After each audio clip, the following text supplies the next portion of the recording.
शबरी माता का नाम सुनते ही आमतौर पर हमें रामायण का एक बड़ा ही खूबसूरत दृश्य याद आता है, जब श्री राम की भक्ति में डूबी हुई शबरी माता ने उन्हें जूठे बेर खिलाए थे।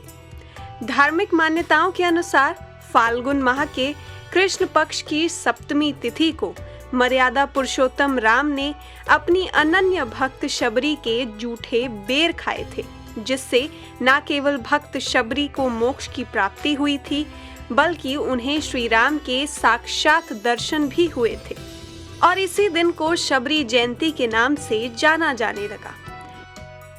इस वर्ष शबरी जयंती 5 मार्च को मनाई जाएगी। सप्तमी तिथि 4 मार्च 2021 को रात 9:58 पर प्रारंभ होगी और 5 मार्च 2021 को शाम 7:54 पर समाप्त होगी।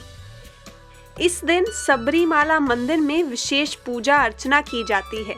साथ ही मेले का भी आयोजन किया जाता है।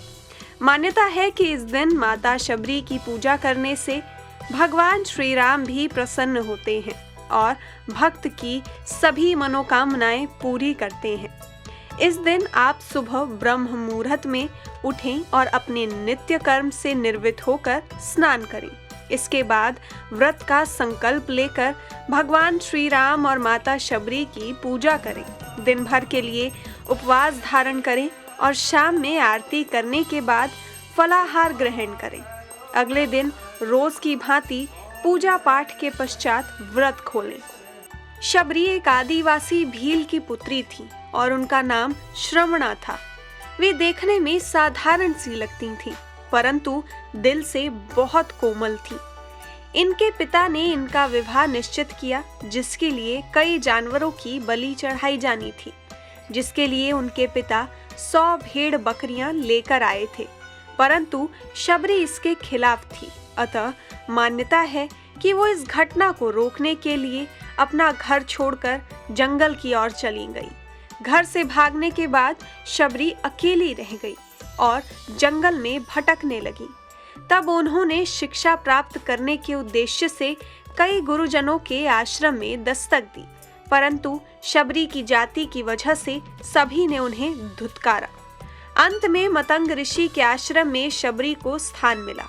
तब उन्होंने वहां से शिक्षा ग्रहण की। ऋषि मतंग के आश्रम में शबरी ऋषि मुनियों की सेवा करती और प्रवचन सुनती। वहां रहकर उनके मन में प्रभु भक्ति जागृत हो गई। मतंग ऋषि शबरी की भक्ति से प्रसन्न थे, इसलिए अपना शरीर छोड़ने से पहले मतंग ऋषि ने शबरी को आशीर्वाद दिया था कि एक दिन भगवान राम स्वयं शबरी से मिलने आएंगे। उसी दिन उसे मोक्ष की प्राप्ति होगी और उसका उद्धार होगा। बस तभी से शबरी प्रभु श्री राम के आने का इंतजार करने लगी और इंतजार करते करते उनकी उम्र बीत गई। फिर जब सीता माता को खोजते हुए तुंगभद्र और कावेरी नदी पार कर भगवान श्री राम और लक्ष्मण ऋष्यमूक पर्वत पहुंचे, तो वे पंपा नदी के पास शबरी को ढूंढने लगे। जब शबरी माता को यह खबर मिली कि 2 राजकुमार उनसे मिलने आ रहे हैं, तब वे समझ गईं कि उनके प्रभु श्री राम उनसे मिलने आ रहे हैं। शबरी की कुटिया में पहुंचने के बाद श्री राम को देखकर शबरी की आंखों से आंसू बहने लगे, क्योंकि उनके गुरु की भविष्यवाणी सत्य हो गई थी।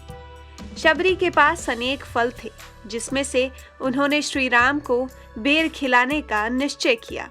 माना जाता है कि कोई बेर खट्टा ना हो जाए, इसलिए माता शबरी ने प्रत्येक बेर को चख कर ही श्री राम को खाने के लिए दिया। श्री राम यह देखकर अत्यंत प्रसन्न हुए और कहा कि जो मिठास इन बेरों में है, उसकी तुलना किसी से नहीं की जा सकती। श्री राम ने यह बेर खाकर शबरी माता को नवधा भक्ति की शिक्षा दी और शबरी माता को परम धाम मिला।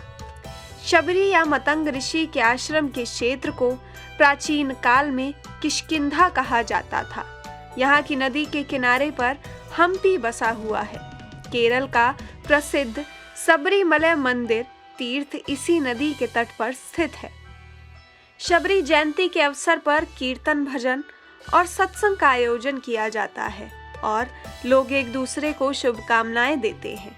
हम भी आप सभी को शबरी जयंती की शुभकामनाएं देते हैं और ईश्वर से प्रार्थना करते हैं कि हम सब के अंदर भी शबरी माता जैसा भक्ति भाव आ सके और हम प्रभु की भक्ति में लीन रह सकें। धन्यवाद।